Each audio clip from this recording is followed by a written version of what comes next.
跟着我让你吃苦了。松开！不，我不松，这个苦必须得我替你吃。你吃了我怎么好？我就好不了了，撒开吧。哎呀，蛋蛋同志，看你吃苦，我心里好难受啊。跟你说了，离我远点，离我远点，传染给我了吧？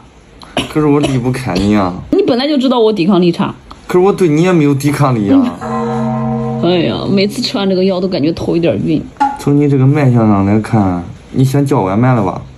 神医呀！那走吧，先带上身份证，咱现在都去公安局，你名字改了，你就叫外卖，姓啥？咱们姓也改了，你就姓叫。神经病啊！不叫外卖，回家去了。我不舒服，就不舒服。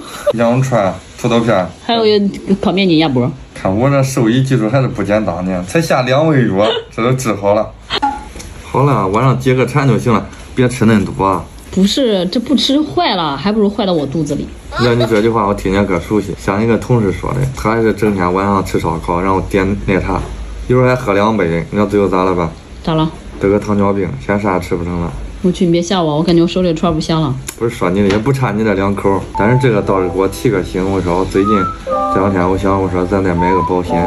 你看咱现在看重身体健康，能吃能喝的，这万一是吧？我感觉这玩意儿老花钱了吧？再说咱现在存款又不是很多。你看我最近选这个安心保百万重疾险，这个其他保险不一样，它在保障范围内，只要确诊大病了，可以直接赔付最高50万，直接到账户的。这个钱可以用于治疗费，还可以用于家庭开支，都行。在这保障内，胃炎、肺炎、乳腺炎等160种高发大病都能赔，后续治疗费用也可以报销最高50万。这种既能赔付又能报销的双重保险呢，还是非常少见的。我这也是听朋友推荐才知道的。哎，那这个还可以啊。那它的费用会不会很贵啊？1个月也就几十块钱，像咱俩的话，1个月80块钱。那少吃2顿烧烤，换个安心，我觉得还是比较划算的。行啊，老王，我一直以为你吊儿郎当的，没想到你思虑这么周全。我吊儿郎当，当初追我的人可是排到了法国。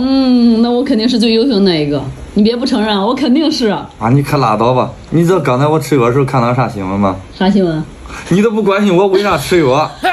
哼，生气了，哄不好的那种。你现在赶紧去法国队尾排队去，我现在再去队里边挑一个。